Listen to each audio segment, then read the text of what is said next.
My name is Travis and welcome to episode number 1 of trying to get this 1981 Pontiac Lemans running and driving after sitting as a project for many years.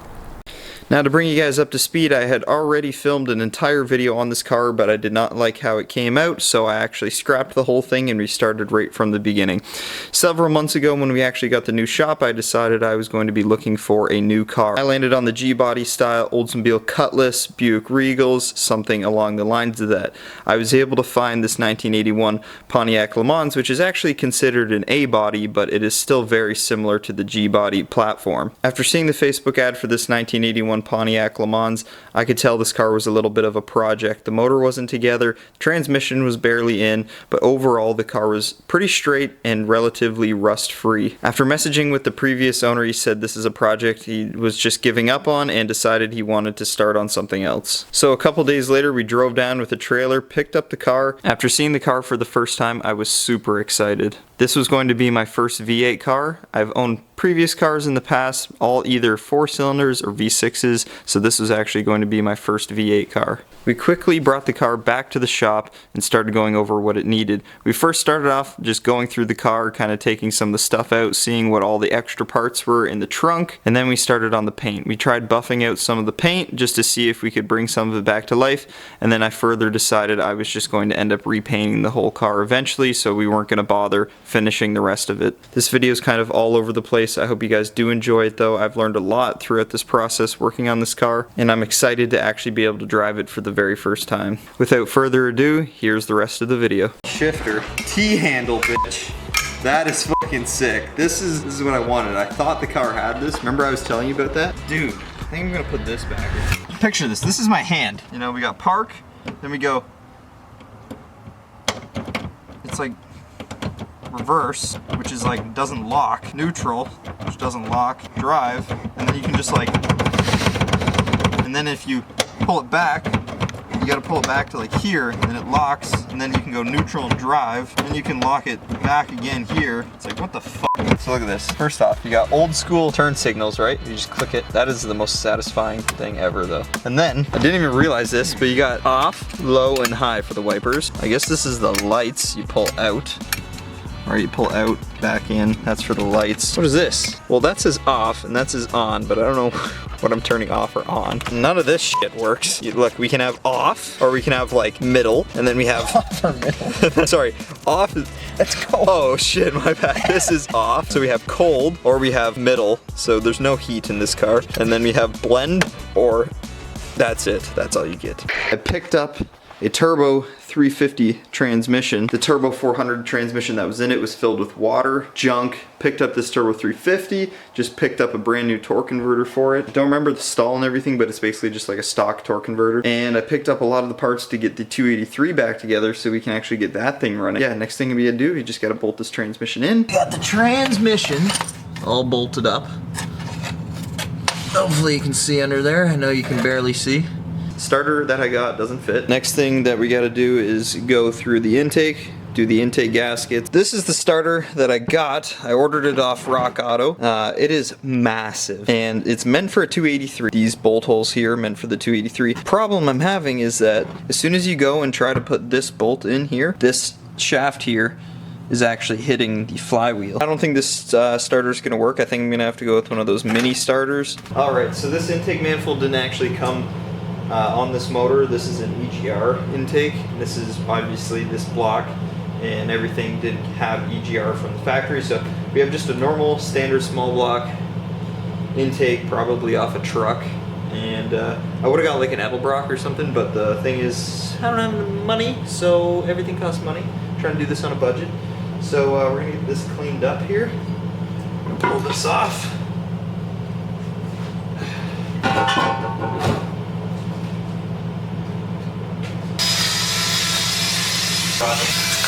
Now that that's all cleaned up, we'll take some brake clean to it.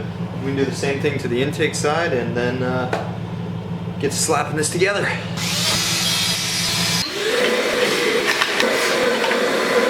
You can see we actually have a pretty clean motor on our hands. Look how clean this motor is.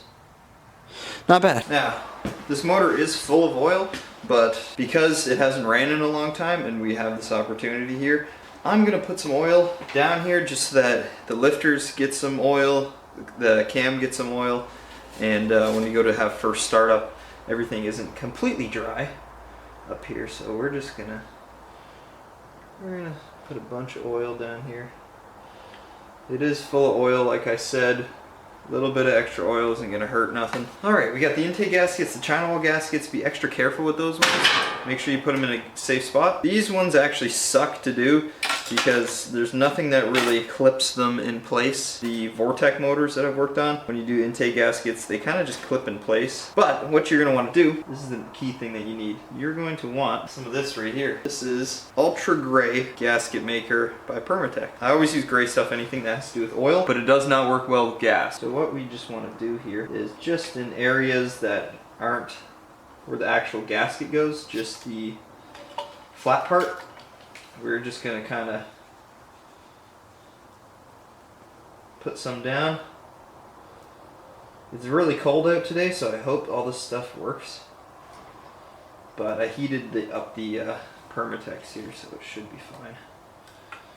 This stuff should be able to hold it in place. And the same thing on this side.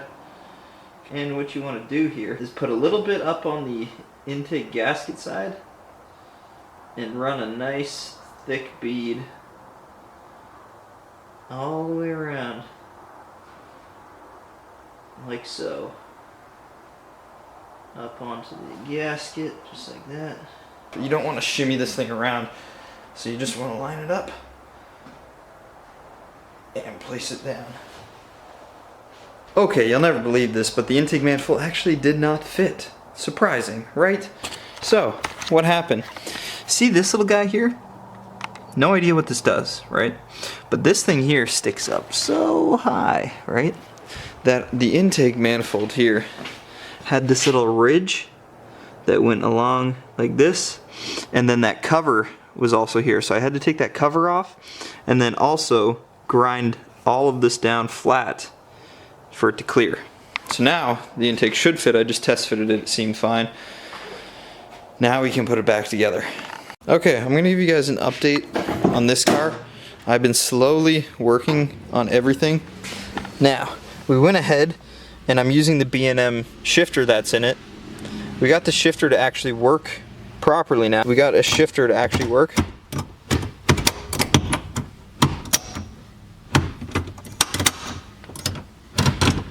So, we got a shifter to work in this car. A HEI distributor set up in this thing. We set up base timing. I put the old Quadrajet that was on the Subaru.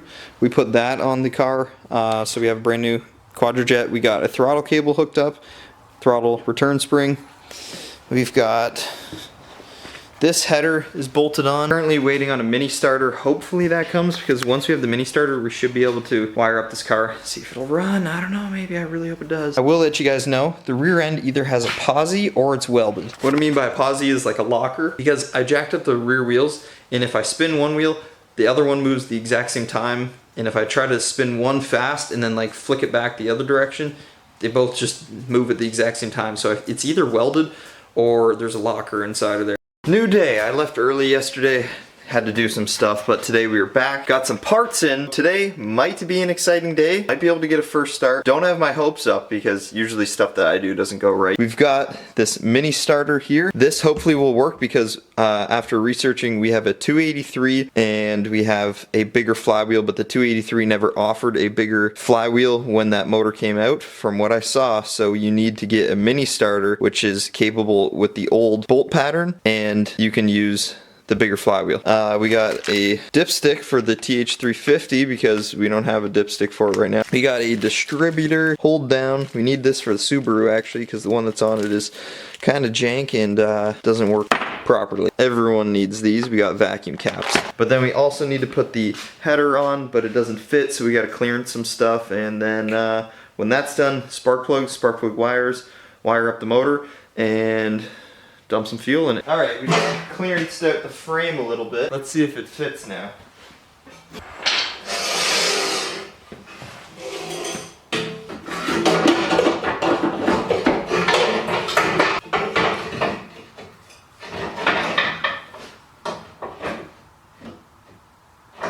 I'm about 78% sure that this is going to leak, but just to be sure, I put RTV all on the gaskets, so when I have to go back and do it the next time, it's even more of a mess. I got a couple of AC Delco R45s. You can also see the amazing header design. These headers are junk. The spark plugs are just, you know, they're in such great locations. You know, the spark plug wires, when they're on there, they're gonna be away from all the heat, and it's just gonna be really nice. Putting all these spark plugs in, pretty close to getting this thing fired up. That one doesn't thread in. That's okay, I guess. This one here is literally touching the exhaust. Pretend that we didn't see that. About every 100 kilometers, we'll just have to change the spark plug wire. You guys would never believe this. These headers, when I got the car, the guy was like, oh, G-body headers, you know, they're gonna fit, they're fine.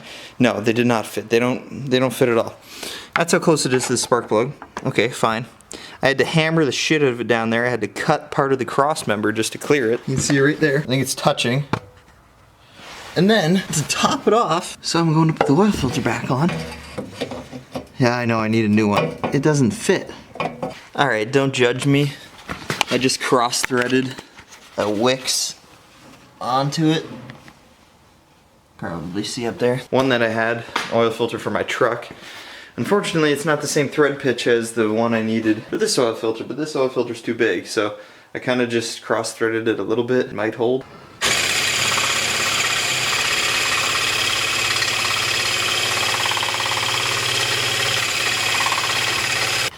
Listen, is it really a stupid idea if it works?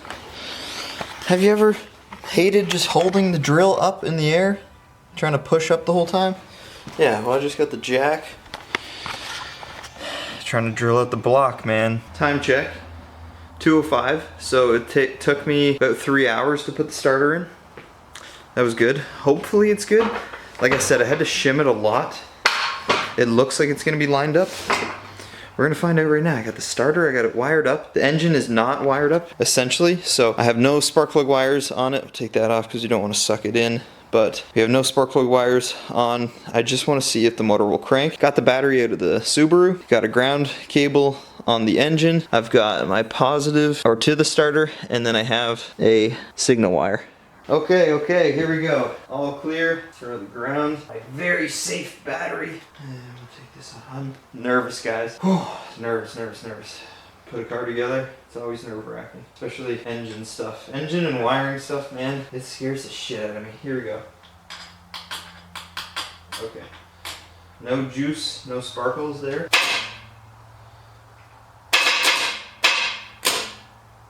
It's not cranking. So after several shims, adjustments, alignments, check this out.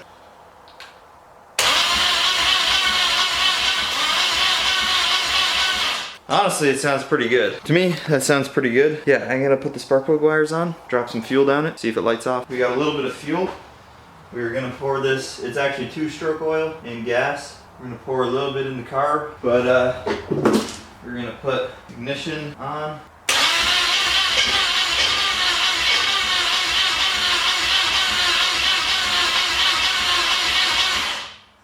Oh, I'm so nervous. I can't do this. I'm too nervous, guys. I think it needs a little bit more fuel, so we're just gonna give it like that.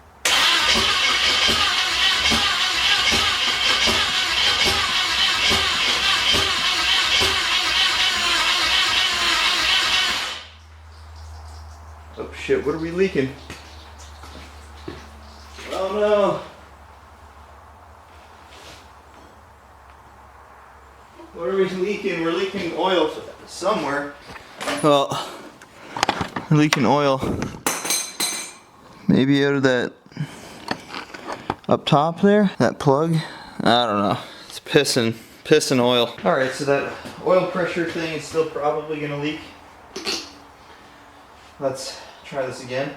Okay, come on.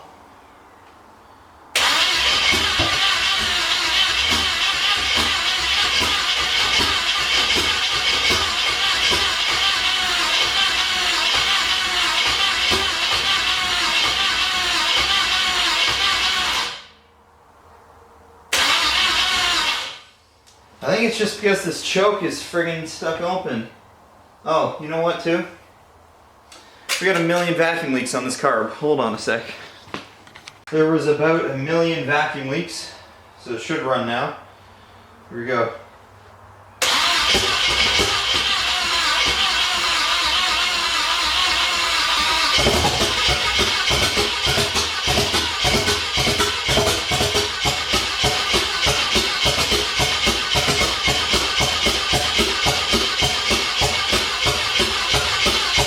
Fill up the bowl.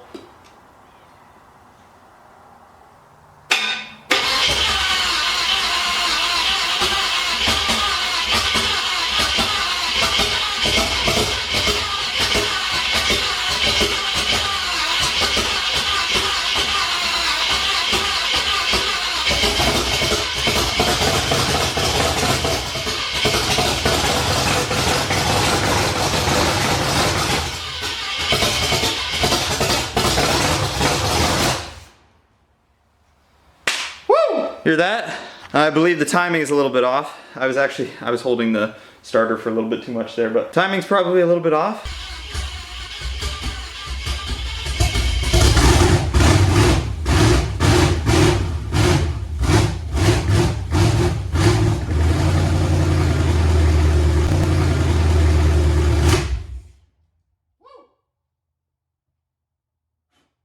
Hope you guys just saw the giant fireball that came out of the intake. I think maybe I got the timing just a little too far advanced. I got to turn it back a little bit. But that's going to be the end of this episode for this car.